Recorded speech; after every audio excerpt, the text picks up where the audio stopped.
Komunitas pecinta batu akik menggelar event semi nasional untuk mengajak para kolektor batu, baik dari Aceh maupun luar kota untuk memamerkan batu mereka. Kontes kali kedua ini dilaksanakan di Banda Aceh pasca pandemi COVID-19.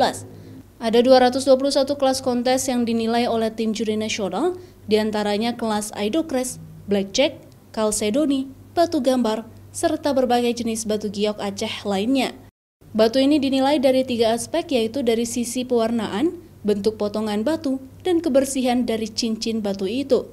Mungkin yang umumnya saja ya, Idocrest, Kalsedoni, batu gambar misalnya. Jadi dari masing-masing kategori itu banyak kelas-kelas turunannya. Jadi totalnya itu sekitar 221. Nah, untuk peserta sendiri itu ada beberapa rekanan sini yang sampai dari Kota Medan, Sumatera Utara. Juga ada yang dari Jakarta. Dan alhamdulillahnya di kontes kita yang kedua ini banyak teman-teman termasuk dari Balikpapan kemarin nitip batunya ke panitia untuk dimainkan. Koleksi batu akik yang dikonteskan kali ini juga ada yang berharga mencapai 500 juta rupiah, yaitu berasal dari kelas nasional.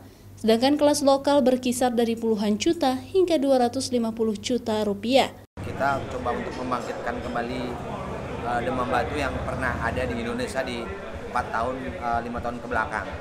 Jadi bukan batu baru ya, batu lama yang kebetulan sudah lama disimpan oleh kolektor, tapi di event ini dia muncul kembali.